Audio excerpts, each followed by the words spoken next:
Bersama saya sekarang adalah salah seorang peserta untuk kursus kepimpinan ini. Soalan saya, apakah pengajaran yang awak dapat daripada camp ni dan harapan awak masa balik ke sekolah itu? Pengajaran yang saya dapat daripada camp kali ni ialah kena ada semangat kesukanan, semangat berpasukan gitu. Sebab kadang-kadang kita dalam satu pasukan kita kena bincang. Sebab kalau apa yang kita nak buat tu tercapai ataupun tercapai sepenuhnya. Lepas tu kena, bila kita pegang title pemimpin ni, kena jalankan tanggungjawab lah. Tanggungjawab sebagai seorang pemimpin, tak boleh lalai gitu. Kena cerdas, cergas gitu.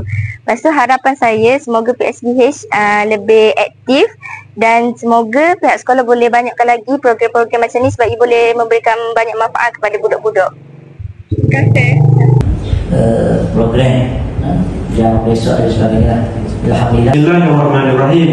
Merasakan kursus kepimpinan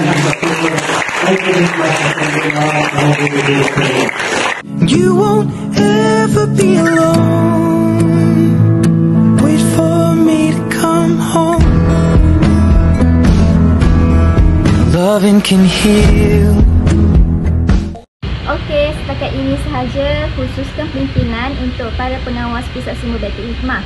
Semoga adik-adik semua dapat memanfaatkan dan mengamalkan segala ilmu-ilmu yang telah diberikan daripada fancy-fancy yang terbaik.